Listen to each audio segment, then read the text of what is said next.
I18. I'm Michael Magid, live from Los Angeles, California, where I just shattered all the lights in my living room to break the fourth wall. If I seem a little flustered, everyone, that is exactly why. We just got new lights for the podcast, and I set up one set, and it falls down, which means that from now on, I am not doing that. I am going to let some other human being do that because I clearly don't know what I'm doing.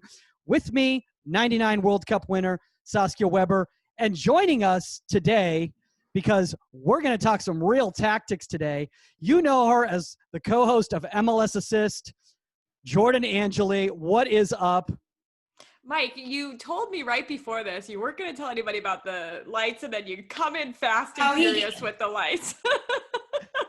It's I'm doing really well. hard. I know it is hard. I'm doing well, and I'm actually just happy that you're okay, because when those lights shatter, they're like everywhere. Oh, it's crazy. And the thing is, like, your life flashes before your eyes, right? Because, like, I don't know. I gotta trust. Well, you don't have animals. If it shatters around animals, then you gotta worry about them getting into it and all that stuff. So yeah, you'll survive, Mike. Yeah. And look, I have the Dyson up today, so you can't hear the other fan. Because he can always hear my other fan, because I'm in like this old 1920 Spanish style awesome building, but it's like there's no AC. Yeah. Saskia also has a new microphone, which is not attached yet, but we're working on that. It's gonna happen. Jordan's got look at this full of setup you've got. You've got like the most incredible like view here. Yeah, I mean, like everything is all set up just like it looks like a very like adult type of place, like a professional adult. What the heck's that supposed to mean? No, I'm not talking about you. I'm talking about pretty good. I'm like, I got all the books, so I look studious. And I haven't read a single one of those because they're all Shannon's. And if you actually zoomed in, they're all biographies. And it's not like, Winston Churchill's biography. It's like, Lady Diana, Demi Moore's, stuff like that, which is a good read. But, That is so funny. I have my shelf. I actually had my crew stuff. We did a crew show yesterday, so I figured I would take that down. I try to keep it neutral when I'm not in Crewville. Yeah. Well, it's funny, Jordan. Speaking of that, you're just incredible like that. Look at that segue right there, because I was just going to say, for the audience out there who might not be familiar and might be like, I think they just put a friend of theirs on the show right now to just talk about Saskia's books. No, Jordan is one of the best tactical minds out there on the broadcasting side. So, Jordan, kind of, why don't you explain to the audience out there, what you do for Columbus Crew, what you do with Joe Lowry, with MLS Assist, and, how you kind of got into that world after your NWSL career. Well, that was a very kind compliment. I'll just say thank you for that, first and foremost. I was a professional soccer player, and I had a lot of injuries in my time playing, but I also played a lot of different positions. So I grew up and I played every position except goalkeeper. Sorry, guys. I played goalie once, actually, when I was like 10, and it was definitely not my thing. So I played every position. I had all these injuries, and it really gave me this mind to see the game in a different way, I think. And so when I was going through my last injury, I was like, well, what's going to be next? Like, what do I want to do? Because I didn't know if I was going to be able to recover from this third ACL injury. And I started doing broadcasting. And so that was 10 years ago. And now I have found my way to be the TV analyst on Fox Sports Ohio for the Columbus Crew. And so it's really great. I am working in MLS with a great team, the oldest team in MLS, and this crew that I get to work with on the TV side has just been fantastic. And before I made the move to Columbus, right before the season, I met Joe Lowry, who has been writing for The Athletic over the 2019 season, and he did a lot of stuff with tactics. And we got connected actually through Bobby Warshaw, who worked for MLSsoccer.com. And Joe was like, I want to do this tactics podcast. I don't really know what it looks like, but let's give it a go. And so we gave it a test run last fall and really enjoyed it. And so we launched in January, and now we're finally back to games, which is amazing. I know we're all really happy about that.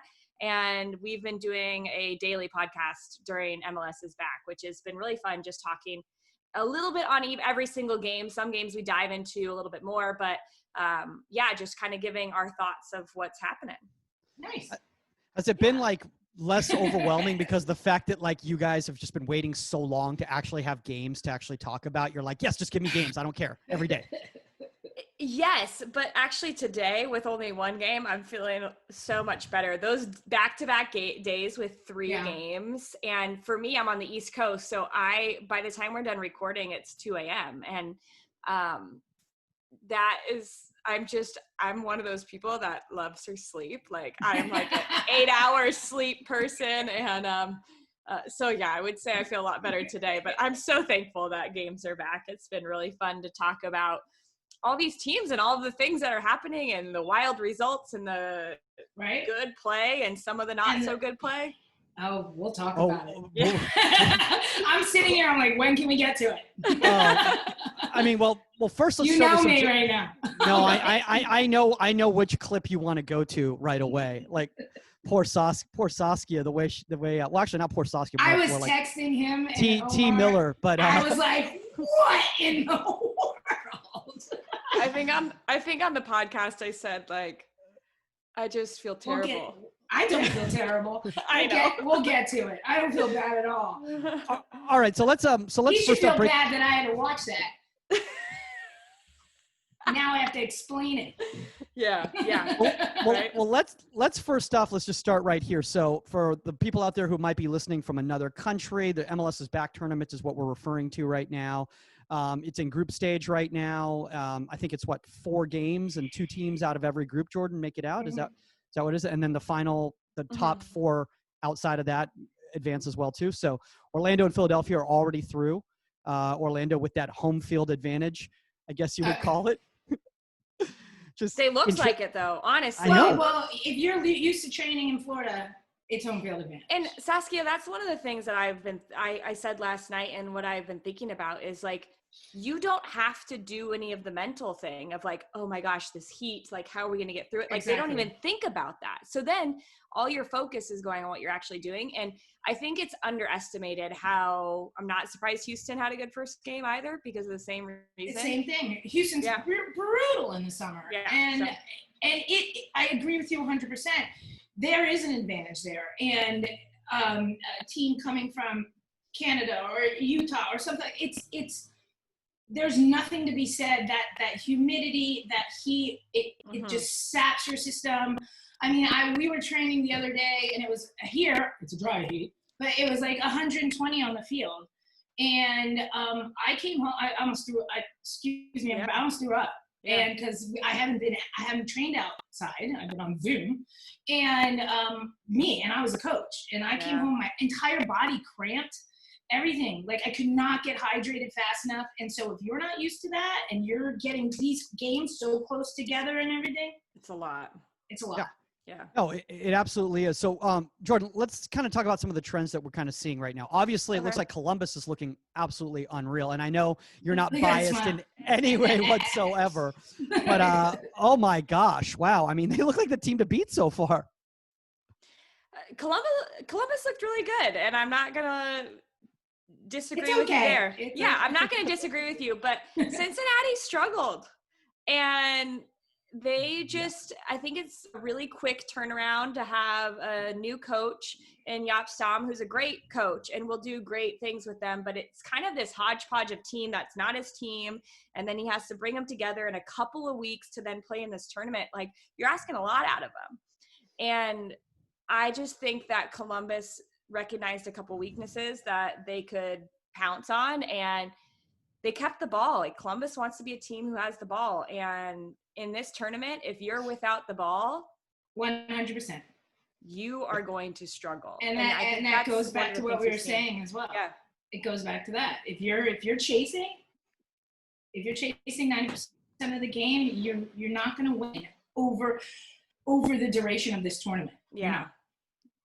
And I think you brought up a really good point in regards to playing possession soccer. I think, and personally in this type of an environment, I think is the way to go. I mean, poor guys, I see them wearing their masks on the sidelines, and I'm like, oh, it's like wearing a wet rag. I mean, it's so humid there. It's hard. The one thing I do want to bring up with you, Jordan, is San Jose. I want to bring up San Jose because obviously Almeida goes man marking. Can you keep that up? Can you keep that up in this tournament, or are they just going to die? I don't think you can keep it up.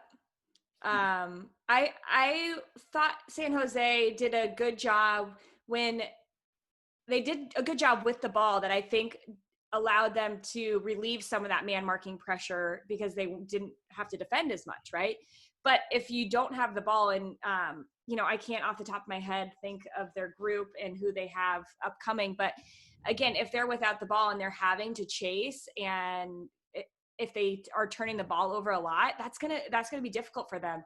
I don't know. Like I thought that he was gonna change it slightly and maybe implement a man marking and then maybe some zonal as they switch from the counter press like into more of a tactical block. But we didn't see that. And I thought Seattle right away did what is the smartest thing is you just run people out of the zone that you want to expose. Jordan Morris brought I think it was Tommy Thompson from the right back into the center of the field. And then that whole channel was open. And I think if teams do that a little bit more often and keep the ball against them, it's going to be really tough for San Jose. Yeah. And you also absolutely. And I'm just going to keep going back to this. They're not game fit. Yeah. I don't care what. Like you're asking a lot for a team to man mark for an entire tournament when you haven't had that much time together. You're not at the end of the season. You're only part of the season. You're in a couple-week tournament. That's it. You haven't been together training at that level, and you're in Orlando, and they can't keep that up. We didn't see San Jose play well until a couple months into last season, right? Or get the hang of this man marking because their fitness wasn't there. And it's like you have a couple weeks to get your fitness there. And absolutely. I want to bring up this right here. You just mentioned Seattle, and I kind of want to start getting into goalkeeping. So Jordan, get ready to get into the weeds here. Stefan Frei. She's like, okay. Stefan Frei. I mean, I thought, to be honest with you, for first game, he kind of showed why he's one of the most consistent goalkeepers. It's funny, him and Luis Robles both kind of like, I was like, okay, this is why having a veteran presence in goal in a tournament like this is so important, because Stefan didn't meet I feel like he's been one of the most consistent goalkeepers in MLS year after year, makes good decisions, parries the ball when he can't hold on to it into good spaces. You don't see Stefan give it a lot of rebounds into spaces where they can easily hammer the ball. Pedro Gallese, I'm talking to you. But certain goalkeepers have that affinity to do stuff like that. Jordan, you agree? I do. The one thing I think is a little bit difficult for Frei in this tournament, what I've seen is Seattle's back line is not what it used to be. And for years, they were a very good back line. So even you guys could attest to this, like even when you're a goalkeeper and you are making those saves, well, you're probably making them because you can see them ahead of time, right? Or you can see where your defenders. You could have played goalkeeper. What'd you say? You could have played a goalkeeper. You could have played in the goal. Well, tactics, yeah. Yeah. They're leading the attackers into a space where, okay, I have a line of vision. I can say, okay, well, if they're going to shoot, it's probably going to be in this space. You know, you're almost playing through all these angles and things in your mind as well. And so I think that they had really good defenders for a long time, Chad Marshall, Kim Keehee, and now with this turnover, especially in that center back, like Stefan Frei is good at goalkeeper, but he's also good at organizing his back line. And I think that is a little bit of I feel like he's being challenged in that area right now. Yeah, I mean, I think we've kind of gone back and forth with this question, like, what do you want? Do you want that person that is a journeyman and like and can organize and do all that, but with everything, with lack of game fitness, with not playing together, with new back lines, with everything, like, do you need somebody that's that up and coming that's just because they're gonna get more shots than they're used to getting, and do you need that one that's gonna just be making the saves? Because as much as you can organize, if the team's not getting organized, there's nothing you can do about it. You know, and so if they're not clicking, then you need that goalkeeper that's kind of on point and ready to go and can make those big saves, because now they're having to. And as much as you're 100% correct, you're pushing people into certain areas, certain angles to make the shots easier and stuff like that. But if your back line isn't on point, you could be trying to do that, they don't get it, and then they're cutting inside, and now the whole goal is wide open, and now you need that goalkeeper that's going to be that incredible athlete coming up with those huge saves, and a younger goalkeeper. So it's kind of a give and take here. I mean, look, it's a tough situation because, I mean, if you look at Seattle's situation, their backup is Trey Muse, who I still think needs a lot of work in regards to what I saw with whatever they're called now, Tacoma. Are they called Tacoma? Or what are they? They're twos. Seattle 2? I don't know. Seattle 2? Are they called Seattle 2? I don't. This is not a USL show, clearly. Seattle 2. I like that. Seattle 2. You know, again, Inter's in a tough spot, and Luis Robles, Jordan, I know before the tournament even started, you felt he was someone to watch in the tournament. I think they're Tacoma Defiance. Tacoma Defiance. Yeah. Yeah. Popped into my head. Yeah. Yeah, well, Robles is a tried and true goalkeeper in this league, right? And I think with the Red Bulls, because of the style that they play, you're going to get broken down. They're a high press, high intensity team that when they get broken down, you have to trust that your goalkeeper is going to make big saves. And he's done that time and time again. Yeah, it's been, I don't know, this Miami team really, I want to like them. Like, I really want to like what they're doing. And I think that they had glimpses last night, but there is a mentality. For me, I wouldn't say it's so much Robles. I feel like it might be just the culmination of all these things that are happening. You haven't played a long time. You're a new team.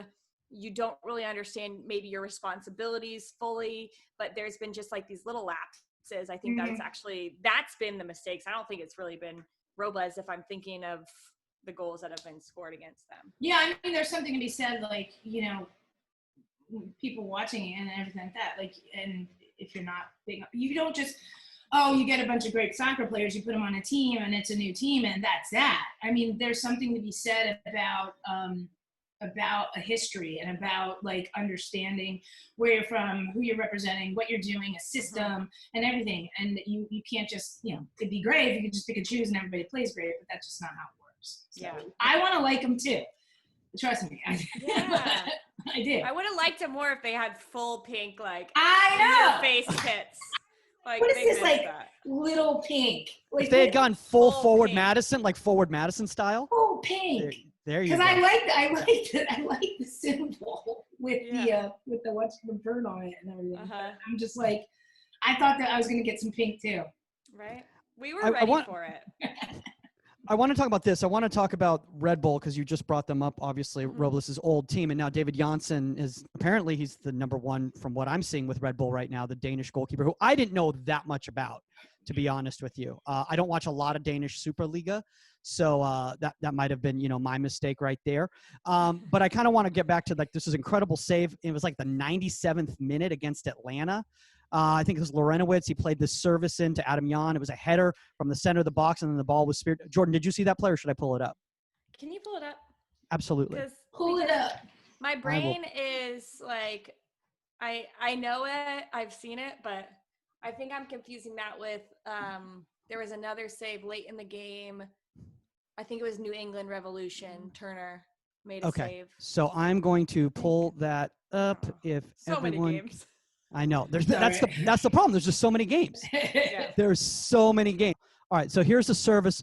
Great service from Lorenowitz. Look at that, to Jan.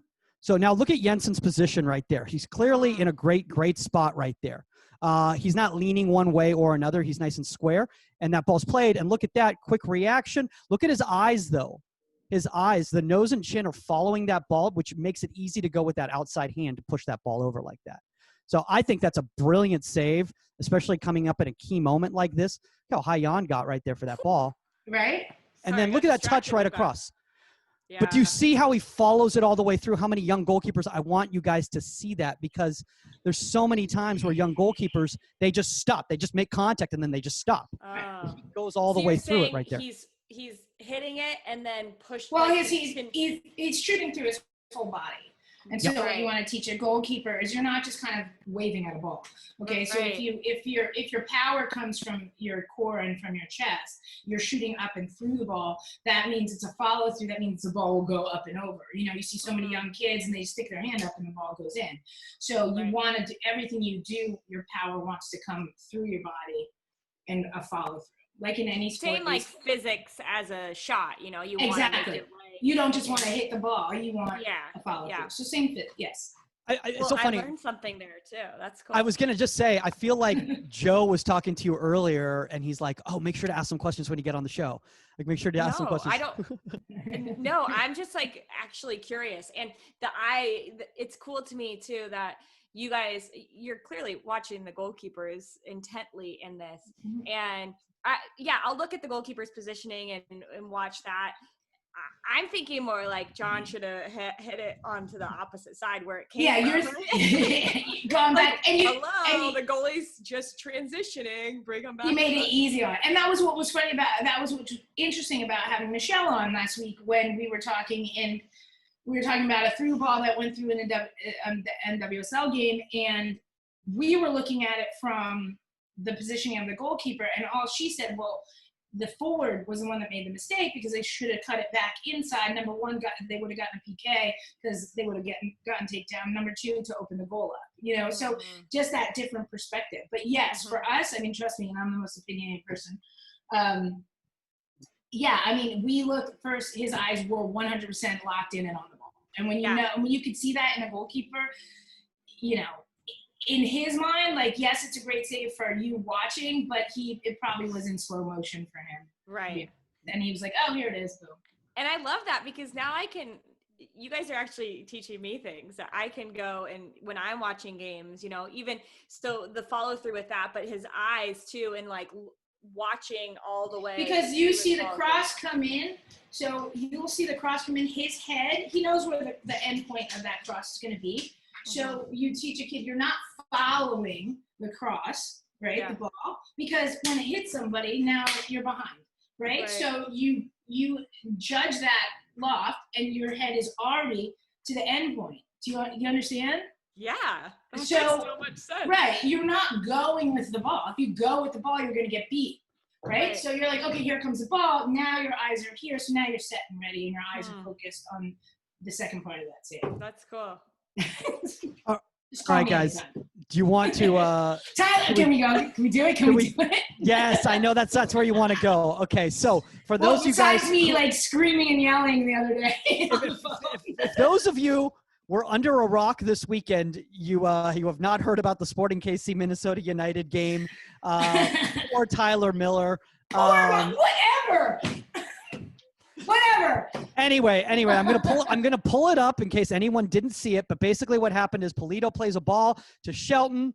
Tyler Miller starts going early, even though Shelton's shoulders are still pointed at the whatchamacallit, at the near post, and then we see what happens. Let me pull that up. Saskia had her eyes closed that whole time, just shaking her head. It was so. It's like one of those things that if you're a coach, the head coach looks down the bench and you're just like, I don't teach him that. Is that what you guys are doing over there? You're like those cones. We're getting in trouble. Cones. That's what you're teaching. You have so many. All right, we need to move the team over. We need to move the keeper back to the team. Okay, so then anyway, there's that ball. There's Molina. Here's the ball. Now Shelton just goes full on to the near post. I mean, look at his shoulders. Everybody, look at his shoulders. They are clearly still square with the near post. You are overanalyzing the field player right now. This is 100% his fault. I have no idea. I do have an idea what he's doing. I know what he was trying to do. He was trying to juke him, right? Just like he was trying to, in a sense, bait him, right? Yeah. Bait him. But as a goalkeeper, that's the only explanation I can give for this. Right? So you can see it right when he comes in right here, right? Okay, so here's Tyler, right? Okay, so as you can see, he's there. I think it's just personally, high IQ in regards to reading the game and trying to get a jump on the game. Thinking he's going to slot that ball. I get but it. But the problem is that it's telegraphed. He literally telegraphs it, and that's my issue with it. Is that your word for it? Okay. What else would you call it? I get that he thinks that other player, I think it's Jerso. But here's the problem. Running, but it's a 1v1 in there. You have to have some trust in your defender that he's gonna. Thank you. And that's not your problem. Right. That's not your problem at all.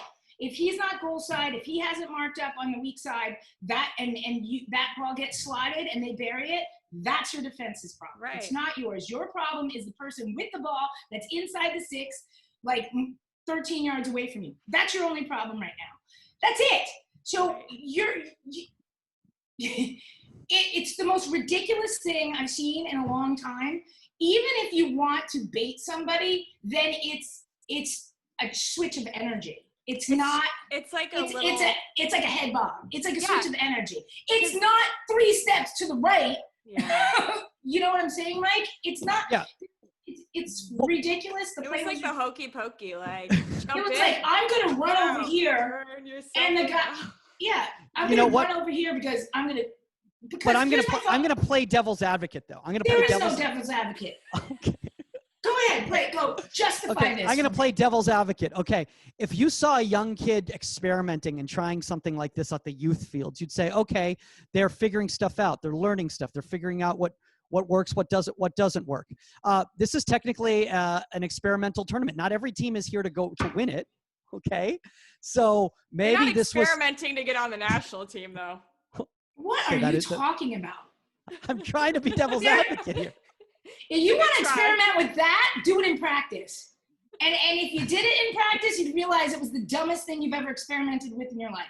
Okay, like number one, let's put it this way, he already had good position, okay, without having to do it. Okay, he was several steps off the near post, and with some goalkeepers, I would say he was super off the near post anyway, right? But he already had position that if that ball was slotted, and it would have had to be slotted in between the 12 and the top of the 6, he still possibly could have gotten to it. I would hope, with just being an athlete. All right. But if not, again, trust your defense, trust that you organize, and trust that. And by the way, he was goal side on him, and had that ball gotten slotted and he stayed and he couldn't get to it, I guarantee you the defender would have cleared it or slid and got it. Right. But you're talking about 2 giant steps to left, the hokey pokey, like you said, 2 giant steps to left from a guy that he's like, well, thanks. I'm just gonna bury it on you, and then he went with his feet. Don't even get me started on that. Well, that was just an emergency. That was an emergency save, though. That was just trying to just get a body across. I didn't notice that part. Well, because he was on his heels at that point because he had done whatever karaoke, whatever you call it. Look, Saskia, not everybody's won a World Cup. Okay, you got to give some people a little bit of slack. Okay? It's not that they're mess ups, and then they're fundamental. That's a breakdown. That's just, and I would love to know the conversation, at halftime. What were you thinking?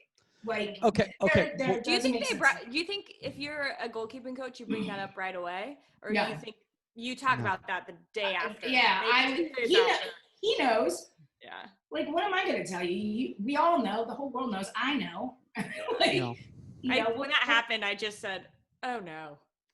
And then they lucked out because Sporting KC with the red card, and then obviously Emilia had to come out, and then Richard Sanchez came in, who, by the way, the red card. Oh my God. Okay. That was a dumb play too. Oh yeah, but you're for no red card there, or you're for number one, he absolutely should have gotten a red card. Number two, why did you come out of the box? Yeah, that made no sense to me. Like, you're at the top of the box. We just talked about Michelle with that. Stand him up. Force him to do something with the ball. Instead, what are you going to do coming out of the box as a goalkeeper with a forward barreling down on you full speed? Nothing but take him out, because you can't use your hands. And now we don't practice slide tackling. So, I mean, pretty much there's your red card. Yeah. If he had waited, Mike, if he had waited like a second more, stayed inside towards the top of his box and just stood him up, his entire defense was back. Like everybody was there. What? Just stand him up. And you have to know who you're playing too. Like I don't believe that Schoenfeld would have been able at that rate of which he was running to chip Melia at that. No or way. Like find a way to get around him in that instant. And like, if it was Carlos Vela, like maybe. Yeah, but he's also going away from goal. From the goal. Yeah. He's going away from goal. So there was no real threat there in a sense. He's going away from goal. So just jockey him, stand him up. Even if he beat you with a long touch at the top of the box, your whole team was recovering. Yeah. And he's so far off position that's not a major threat. But you just took him. It was a debacle. Can I move on to something positive goalkeeping wise? I think they're great goalkeepers and stuff like that. But I'm like I know. They're 1,000% better than I would ever. They're great goalkeepers, but they're debacles, and people want to understand our point of view on the breakdowns. I know. And with that, Saskia and Mike, like I do think it's important to know that those decisions happen so quickly. Absolutely. And they're making those in like milliseconds. So I think it is important to make that statement because you guys know what it's like to be there, but I think people watching are like, why did he do that? Well, right. It doesn't, like we were talking I've gotten about several red cards. Yeah. It's just everything happens so much quicker than I think we understand. And again, there's another conversation. He knows what he did. Like he knows he goes, why did I come out of the box? Why did I take him down? Yeah. Like, trust me. You could tell afterwards he was like, oh gosh. Yeah. Trust me, I've gotten plenty of red cards. But then we did get a cameo of Richard Sanchez's new mustache. So that was that was quality. That was your text to me. Someone's been working in the quarantine. I know. Someone's put some work into that one. That is for sure. I'm texting him being upset about that whole play, and he's just like, yeah, but the stash. And I'm like, oh my god. All right, let's move into the two. There were 2 double saves within 24 hours. How crazy is that? On PKs. So I want to first start off with our RSL Colorado, which I know you and Joe didn't think was the most exciting game in the world, Jordan, based on some of the response that I saw in the Honestly, podcast. Honestly, for me, that day was very difficult to I was exhausted because we had our Columbus Crew game got pushed back. I didn't go to bed till 4:30 a.m. And then it was She long needs her 8 game. hours. Yeah, I need my 8 hours. I already explained that. And then Sunday was the game day where there was every game was happening in the world at one time. NWSL, MLS, EPL, all these things. And by that 10:30 game, I was cross-eyed, I swear. I'm like, I don't know what's happening. I can't talk about this game, but we heard about it on Twitter. So I'll be talking about RSL next time. Do you want to show the clips, Mike? Let's show the clips right now. Okay, I'm gonna pull this up right here. Let me get it up here. I'm gonna share the screen with everybody here. Let's go back. Got you. Thank you. So you don't have to get the ball, and it's that double jeopardy rule, right? You can't get a penalty kick and a red card because. So look at that. The ball's there. He's nowhere near the ball. Momentum is taking him. Yeah, but he looks like he's kind of going does he look like he's falling towards that direction? Yeah, I think the other thing is the ball playable as well? That long touch, would he have caught up to that? I don't know. I mean, yellow card, whatever. It's fine. Yeah. It was a dumb back pass. So now we go to the PK, and again, right here on the double save, comes through, save, and then recover. Beasler tries to get it. Nope, nothing. No, he did incredibly well on it. I think that's absolutely brilliant because this is the thing I always teach goalkeepers, young goalkeepers. You make that save on that PK, your recovery step is to where that ball came from. Absolutely. Immediately. Yeah, you're not taking a snapshot. So you're saying your next step is towards where you played the ball. Okay. Exactly. Because you have to remember that everybody's running right at you. And usually that parry is not going to be very far. And with everybody running right at you, somebody's going to be on top of it right away.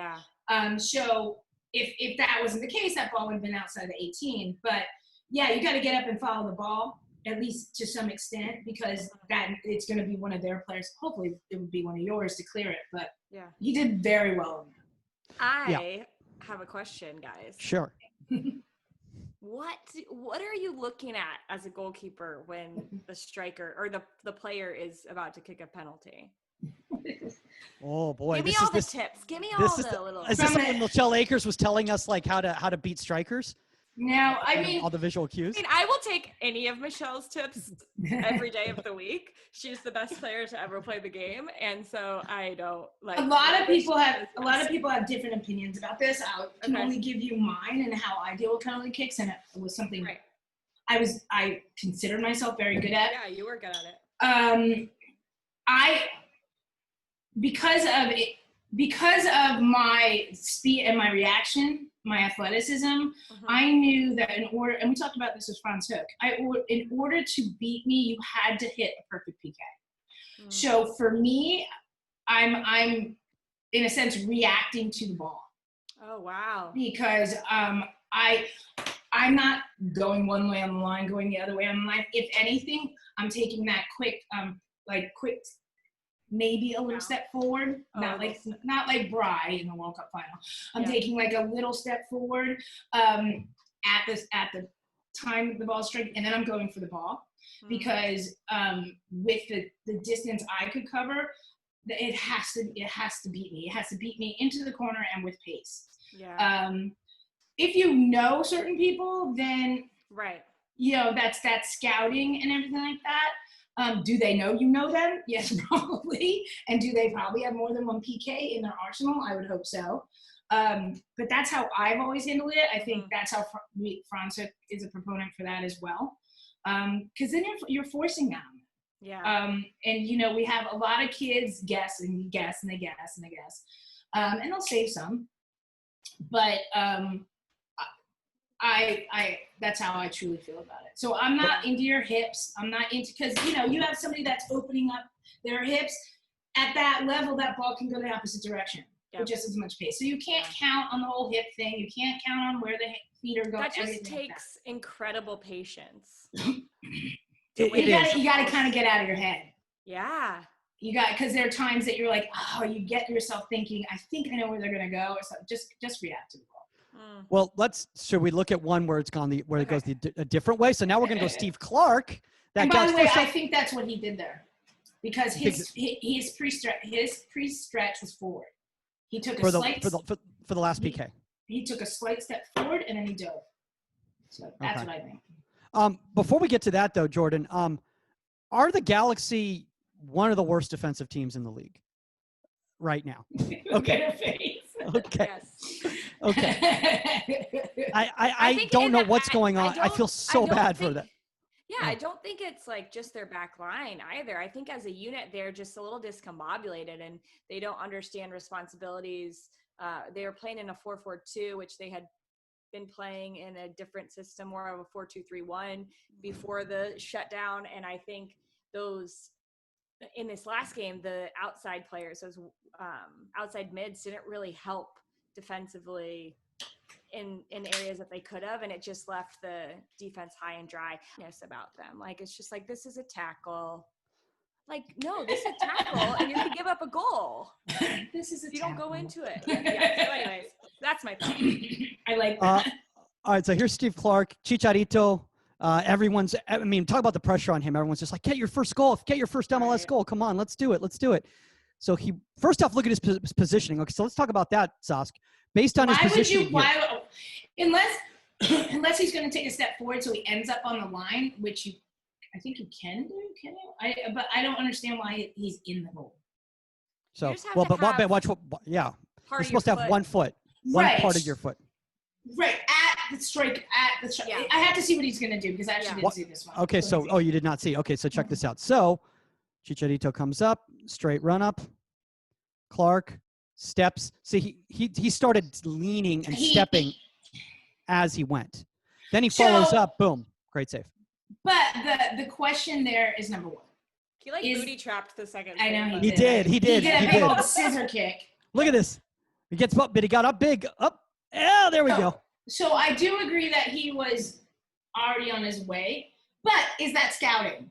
Do you know where that person's always going? And in that case, I would never get mad at you if we sit here and we go through tape after tape after tape, and we always know that a certain person always goes a certain way no matter what, then err on the side, like be smart. It's, it's a PK, because the distance between the ball and the goal and the timing, even if you blast it and you're going the right way, it can still beat you. So with the pace of the ball, so if he always goes to your left, then go, don't go so early that he puts it down the center and you look like a jackass, but save some face a little bit, I hate when they do that. Yeah. I can only imagine how that feels. It's never happened. Oh, when they hit that little ball. Did you ever do that, Jordan? No. Power? Yeah, because if it goes wrong. I was like, you are going to score this goal, so you're going to kick it to the side of the net. Hit that side mine netting. was power first, placement second. Because if you're going to try to place it too lightly, then the keeper's going to get it. If you can blow it, look, Michelle Akers, just take the back of the net off, man. Yeah. You know what I mean? Yeah. Take the ball, and everybody into the goal with you. I would say the goalkeeping on the women's side has continued to evolve, with producing so many more goalkeepers of really high quality. But I don't, when I was playing and growing up, I felt like there were a handful of good goalkeepers, but no. But now there's so many, right? And I didn't think that. I just felt like if you gave them a chance by not hitting it fast enough, they had the opportunity. I was like, if I hit it fast enough, they're probably not going to save it. Right. So that was my thought. Jordan, quick question for you before we move on to some NWSL stuff here. What trends should we look at moving into week 2? Obviously, it's a really, really quick in regards to the setup of this tournament where kind of teams are going to get eliminated pretty quickly or advance pretty quickly. So what should we be looking for? Just for week 2 or throughout the rest of the group play? I mean, throughout the rest of the group play. So I would say I think teams are going to realize that they need to keep the ball more. And so there is potentially going to be a greater emphasis on that, and maybe some teams trying to change the way that they play tactically. Example, the New York Red Bulls, high pressure. They're okay without having the ball, but can they do that? If they win against Columbus, they basically are saying we're going to make it to the next round, right?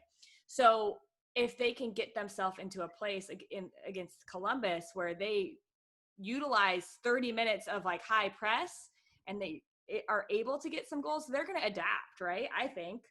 So they don't waste as much energy. So I think that an adaptation, I don't think it's going to go that way though, by the way.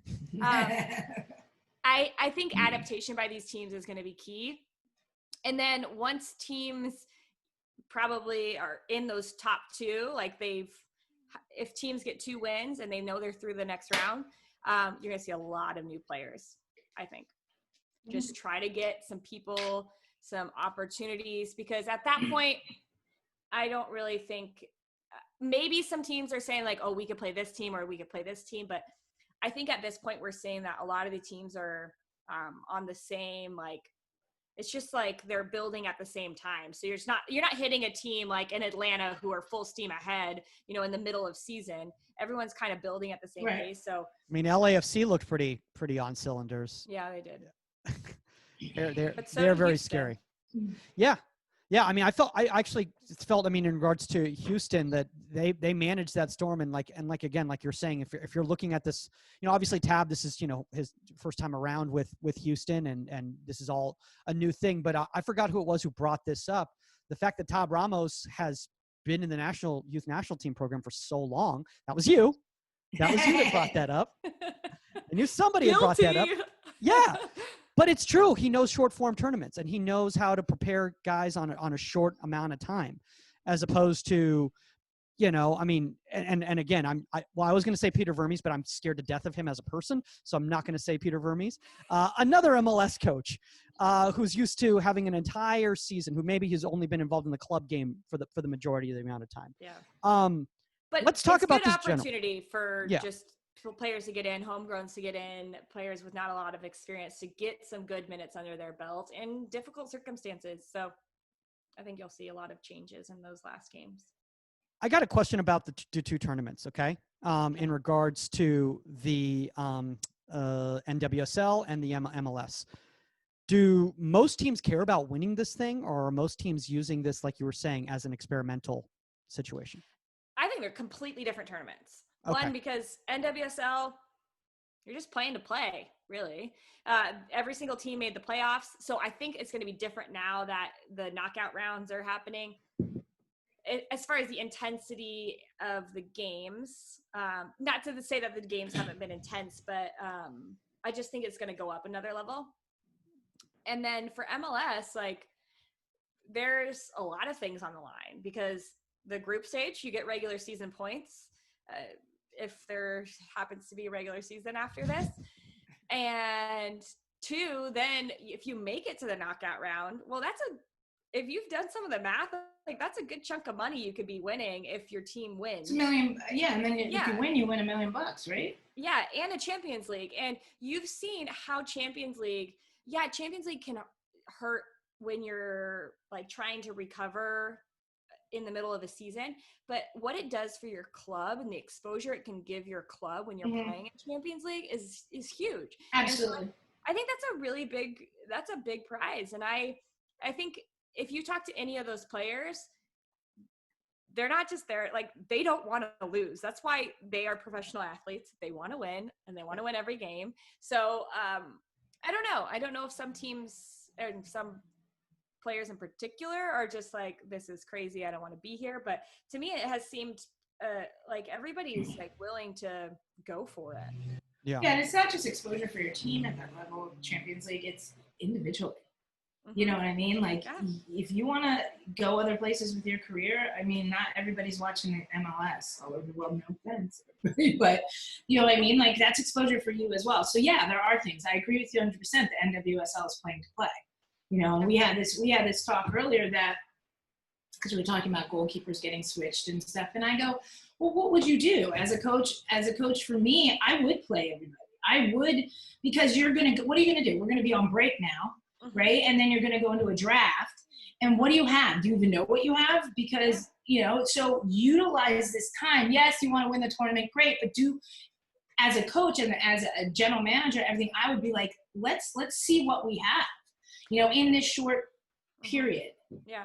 Especially when you talk NWSL goalkeepers. Yes. I just don't know if there's any more room for any more goalkeepers to come into this league. It is such a deep league of quality goalkeepers. And I'm like, a goalkeeper will be the third choice and step in. And I'm like, how is this happening? Yeah. Like, let's talk Bella Bigsby. Yeah. Who was Bella Bigsby? Like, no disrespect. Like, I didn't know much about Bella Bigsby at all until this tournament.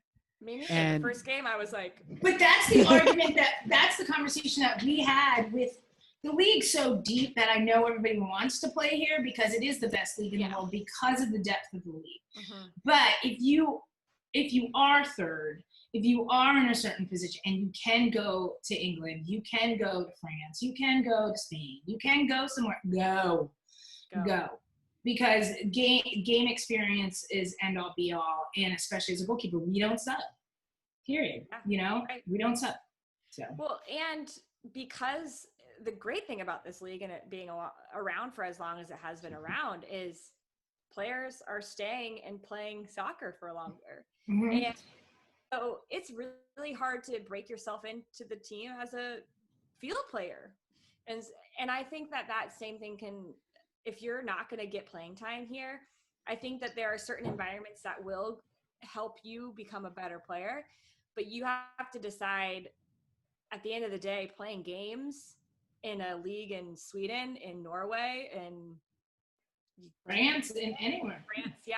Like, if you have an opportunity to go, like, I think it allows you to see the game. We as Americans don't typically see the variety of the game that is around the world. I think it gives you an exposure to that, and it allows you to then have a better opportunity of coming in and because it depends on like what your thought, where you want to go with it, especially the younger goalkeepers. Because we're gonna say game experience is gonna trump all at certain levels. In certain situations, especially like if you're trying to make the national team and stuff like that, like those players that have played against certain other players and have played in games, they're going to get kind of the nod, or I've been there. So. I want to talk about that real quickly before we move on into these matchups. Is that, like, for instance, it used to be with the older regime, not this current regime, not Vlaho's regime, is that if you were not playing in NWSL, it was much more difficult to get into the national team pool because out of sight, out of mind type of thing. Lindsey Horan made the decision to go overseas, and it wasn't until she came back that she really became a staple of the national team, right, Jordan? That's true. Yes. But I think that's shame on the coaching staff. Yeah, but I don't think Lindsey Horan would have been able to. Lindsey needed France to help her with Lindsey, and I think that players, you can't underestimate what it means for a player to go and learn what they need to learn living on their own in a different country. Like, there's things that can be learned outside the field that can help you as a player on the field. And not even mentioning she was playing for PSG, which is the top club in the world. So at like 19 or something like that. I think actually, I think the change with Vlaho is going to affect where players maybe play. But I think what's going on, like, we just don't know. And I think if there's opportunities for players to go play in a league where there's soccer happening, well, they should go play in a league where soccer's happening for right now. And you know what? We're not, like, Japan, playing pro in Japan put me on the 9-9 period. Yeah. And no, we didn't have a league here. So I was in Japan. McMillan was in Japan. A bunch of us were. All the best players were in the world were there. But, guess what? Like, you're going to get seen. We have the internet. Hello, your tapes, your games, your clips. They're going to see you. Somebody see us talking about soccer. Somebody doesn't have to get on a flight and fly to Japan to see me play. I mean, I would talk to Tony all the time. He's like, "You got beat 9-0." I was like, "I had 36 saves." What? I go, "We suck. Sorry." He's like, "Well, you're getting good game experience." I'm like, "I am." But at the same time, those aren't things that you should worry about. And any coaching staff right now, that's if you nod towards the people that are only in the NWSL or even the MLS, you're an idiot. Like, because there are other players around the world right now that are getting time and good experience that should get a nod and get a serious look at. Well, let's say let's talk about the players that are in this tournament right now, because the fact is that, like, they are playing right now. So let's just give NWSL the fact they are playing right now. Yes. I want to talk about these matchups right now.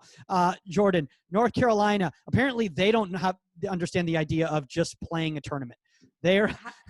Paul Riley's all about just winning. They're the New England Patriots of the NWSL. And I was going to say, have you met Paul Riley? Of course he doesn't. Although both LeBay and Roland have both been playing, though. He's been playing both keepers. Which he should be. Absolutely. Which you should This is an opportunity for you to do that. Yeah. Saskia, I am also, like, I'm kind of under the impression that we need to do that a little bit more with the national team, especially in years that I agree. You agree? Yeah. Yeah. I just think that there's not enough rotation in the goalkeeper position. And, like, leading into the last year's World Cup, people were like, "Who's Alyssa Nair? Can she do it?" And I'm like, of course she can. But people, like, she didn't have the opportunity to come in every now and then and feel like, I can do this. And then I think that it just needs to be done a little bit more frequently, where, I mean, if you look at my career, I was rostered for almost 200 games, and I had 36 caps over 10 years. Yeah. Because I sat behind Bry, and it's still 36 caps I'm proud of, but the 200 games sitting on the bench, and it was still the best team in the world, and I have 2 World Cups and Olympics under my belt. But that being said, it's ridiculous. In the off seasons, why not? Sometimes it's like, you know what? I'm gonna take my number 2 and number 3 to the Algarve Cup. Nair, you have a break. Yeah. I'm going to put them in this situation against these teams in a tournament and see how they do. if you just keep playing the same goalkeeper, then there is a drop off. Then there is an issue, and nobody knew if Nair could do it. And yes, she came up with the PK save and everything. Good on her. Had she not, we'd be having kind of a different conversation. Was I suspect? I absolutely was, because I saw some flaws in her game and stuff, and I didn't know. I was like, I don't know. Right. Because she hasn't been tested enough to step up in a high pressure. And I don't mean a friendly against, God knows what country. I know, I was trying to think of somebody. So I don't mean some friendly, in Texas in the middle of nothing that you throw somebody in. I mean, put them under a serious, stressful situation. Yeah. 30,000 people against a top. Put them in a game that means it. Yeah. But we need to increase that pool though, because look at this right now. I'm just looking at the quarterfinal matchups right here, right? Okay. Yeah. So first off, you got Bella Bigsby, who's probably going to get thrown into the mix at some point based on just the tournament that she's having, who came out of nowhere. But is she going to play? Well, I mean, she. But is she going to play? Great. What do you mean? She's one of the top 3 teams. She gets thrown into national team camp. She gets taken on a trip or on a tour to the Algarve Cup when the world opens back up. Is she going to play? Are you going to play her, or are you just going to play Nair? And so, who cares if Bella Bigsby is? I mean, I don't mean that way. Obviously, I was second on the bench, and I cared. But what I'm saying is, give her time. But look at this. Okay, so Casey Murphy, who Betos has come back in and is now playing for OL Reign. She's a veteran, 29 years old, was a former keeper of the year. That's a tough situation. Okay, Jordan. Can I also just tell you, Michelle Betos was our 4th goalkeeper in Boston in 2010. And it is incredible to see someone, her story is ridiculous. And so it's just cool to me that she is playing again after this Achilles and going from who I knew she was to this. But then it's a tough situation. Casey Murphy needs games. But you're rotating them. Fine. Yeah. Casey got a game. Then it's in this. Take advantage of this situation. Yes, you want to win the tournament. But if I saw one team like Carolina and they never played any of their other keepers and they won the tournament, good on you. You won the tournament. Who cares? Okay. What I do know is that your other keepers didn't see a single second. So great. So what if your keeper goes down and now you have a keeper that hasn't played a single minute in an NWSL game? Awesome. Well, I mean, that's how some teams are doing it. Look, I mean, the Dash have played Jane Campbell the whole time, regardless of mistakes she's made. I mean, I love Kaylin Sheridan, but Sky Blue hasn't rotated. Aubrey Bledsoe doesn't get out of the game. It's only Utah, Chicago, North Carolina, and Portland's, unfortunately, they've been stuck in a situation where they haven't been able to rotate. But I think it's a mistake. I do. Yeah, I do too. And let them get in there. Let them prove themselves. Then you get into, the next round. And, if you're still everybody had a good game, then keep rotating them. Fine. I mean, I wouldn't say switch at halftime. That's not what I'm saying. Give a keeper a whole game. But, I think it's a mistake in this situation. Yeah. Jordan, I want to ask you, is there a sleeper team here that can beat North Carolina? Oh my gosh. I saw last year, I think it was last year, there was a power rankings and it was North Carolina, ... number 1. North Carolina's bench. Yeah. Then it was all this space. And then it was 2 through 8, everybody else, or 2 through 9, everybody else. Because I think that we all know it. This is soccer. Of course somebody can beat North Carolina because we've seen God, I feel like I'm back in college. Right? I feel like we're talking about college soccer right now, back in the 90s. It is ironic that it's UNC North Carolina. North Carolina. Yeah, right? I know, right? We're deja vu. Yeah, that's what I mean. I'm are we talking about college soccer in the 90s or what? I just think that Portland is the only team that came out of this without a win. And there's a lot of winners on that team. Yeah. And they haven't played necessarily a style that has been oh, I can't wait to watch Portland play. I would say this, if anybody's going to beat them, it's probably going to be Portland. in this first game. Okay. Just knock them straight in the teeth and try to, because if they continue to get momentum, it's just they're I think personally, and I don't know how you feel, Jordan, I think the most even matchup here at anybody's game is Dash Royals. I don't know who wins that. Yeah, I'm excited about that. I just think I played against Vero Boquette. She played for Portland Thorns earlier in the league, and she's so good, and she's been dominating with the Royals. And I feel like both of those teams have a midfield that is kind of finding their way together. The Dash had a really good game early on in the tournament, and this could be I agree. I think it could be a really interesting matchup. A question for you. So, because Saskia and I were actually just talking about this off the air earlier today in regards to Abby Smith, been getting all this playing time. We all thought I had Nicole Barnhart in my Keeper Wars team because I thought she was gonna, I thought she was gonna play the majority of the tournament. I thought, well, veteran goalkeeper, it's gonna make perfect sense. We want to try to make a run, but Abby's been getting most of the games. How do you feel about her? Do you think it's time for her to become the starter for Utah?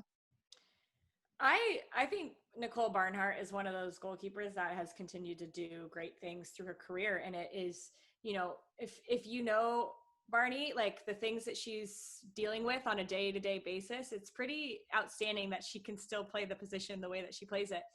But I think that there were a lot of things that worked against her in this tournament, the quick turnaround, the playing surface, the heat.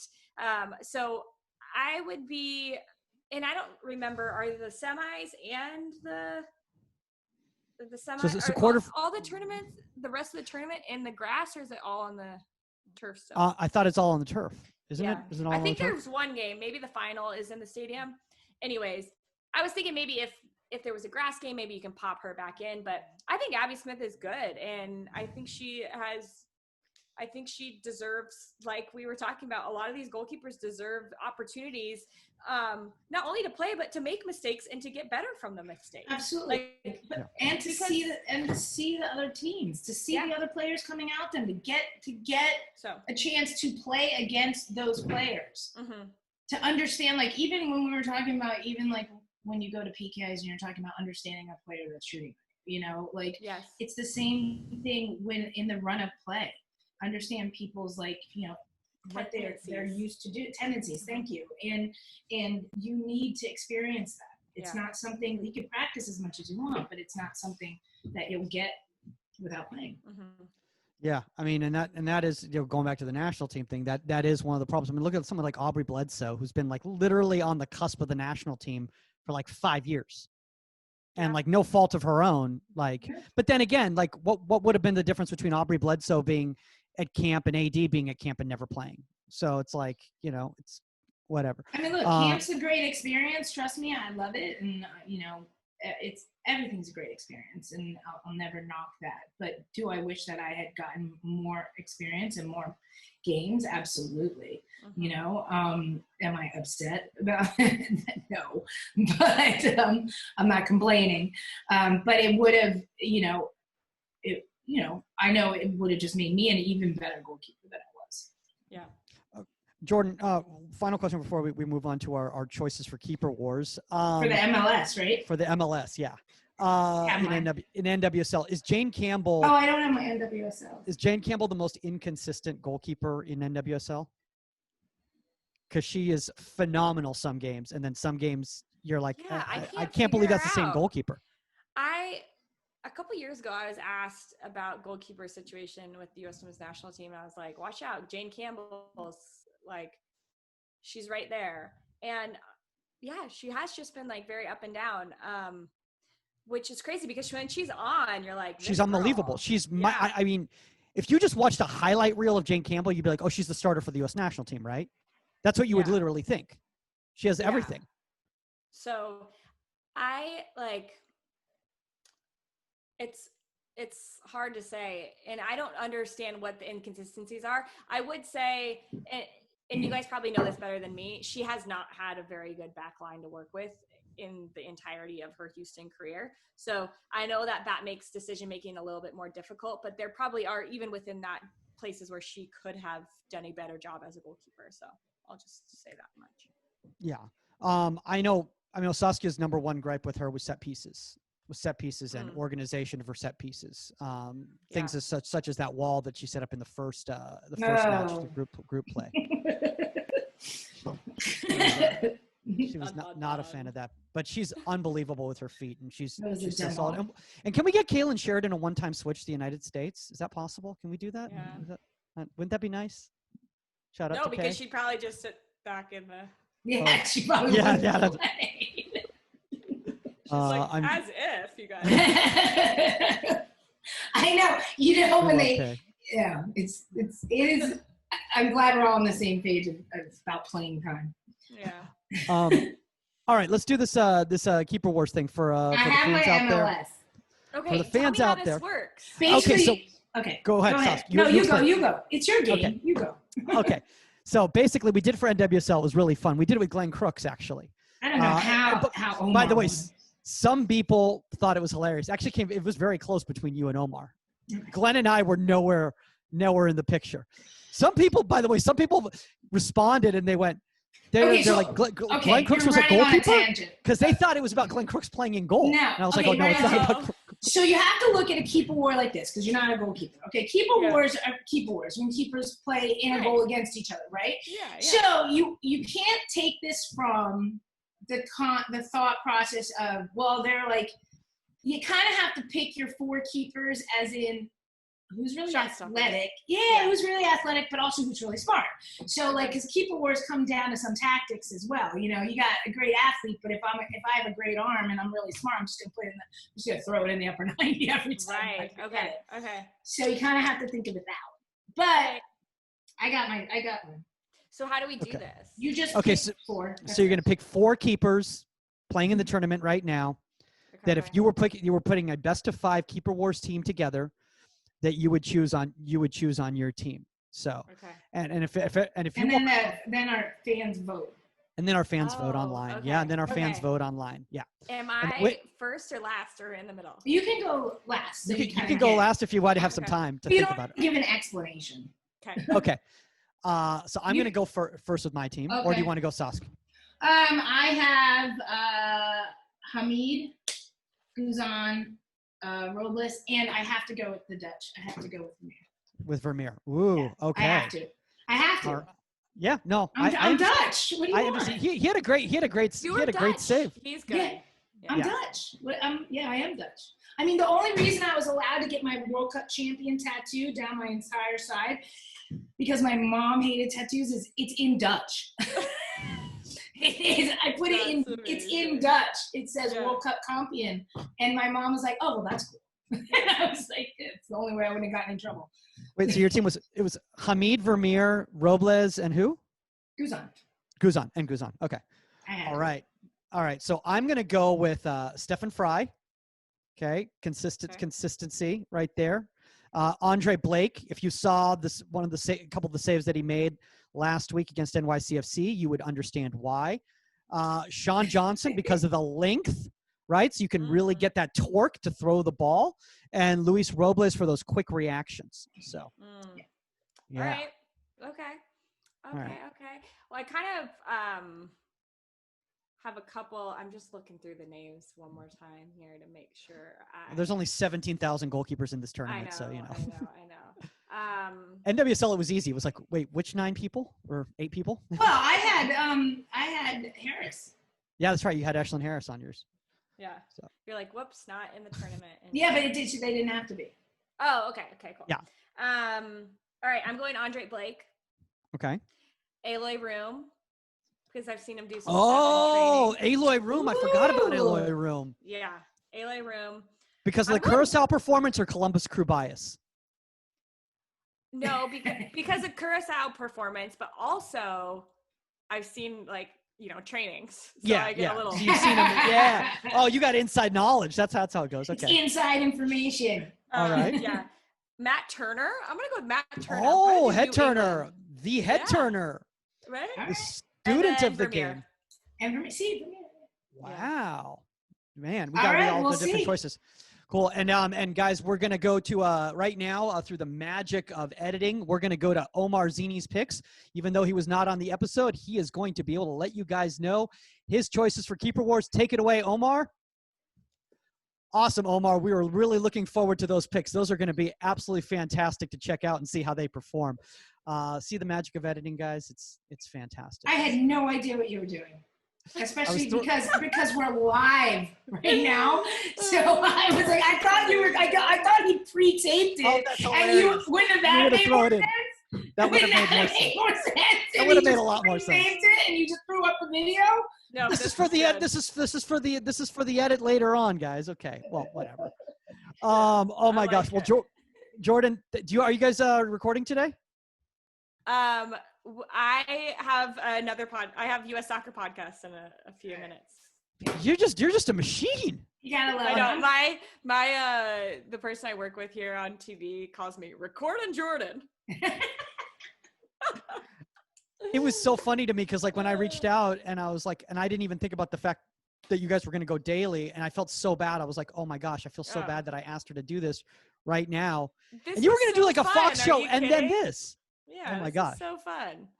No, we would love. I mean, you're welcome anytime. Honestly, Absolutely. this is an absolute blast. Especially when another goalkeeper really screws up, you should jump back on because I'll have something to say. Yeah. I just feel so bad. You're gonna go like this. You're gonna like you can hear me in your ear. Yeah. Saskia would have said. I know Saskia's freaking out right now. Well, thank you guys for having me. For sure. Jordan, before we go, if anybody else out there wants to check out all the work that you're doing, where's the best place for them to reach out? And if anybody wants to reach out to you on social media, where is the best social media platform for you? Yeah, you can just follow me at Jordan Angeli. It's just my name squished together. In college, one of the guys on the men's team told me that was my Brazilian name. So I was like, all right, I'm sticking with that. Jordan Angeli.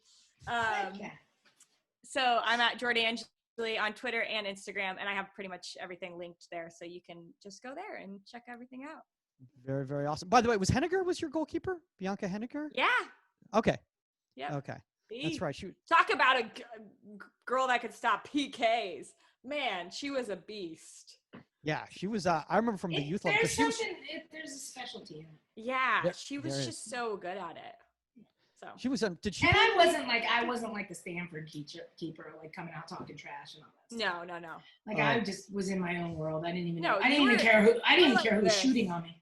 Hold on, there's a whole story behind that Katie story from last year with the PKs and stuff like that. But trust me, that UCLA girls want to talk. They want nothing to do with any. They don't want nothing. They don't want nothing to do with Stanford. When I even bring it up and stuff, and just interested in what everybody's thoughts on it. They're like, "What? Who? Shut up, Saskia." I'm like, sorry. Okay, moving on. Moving on. Yeah, they're upset about their semifinal game. They don't want to talk about anything else. So that was UNC, right? Their semifinal. Wasn't their semifinal was Stanford. Oh, that's right. It's right. It was Stanford. That's right. It was Stanford last year. That's right. Yeah, remember. Then Stanford moved on to the final. Tegan kind of didn't have a really good game. So. Oh boy. Well, we got to start. Let's end on a positive note. Guys, remember, guys, if you guys want to join in on the Keeper Wars contest, contact at Inside the 18. That's the number 18media.com. Also send in your guest suggestions or topic suggestions. Shout out to everybody who said we got to do some MLS is back tournament stuff. That's why we had Jordan here for that. At Goalkeeper Podcast on all social media platforms, at Saskia_Weber. That's all the time on Inside the 18. I've got to go clean up all these lights. See y'all later.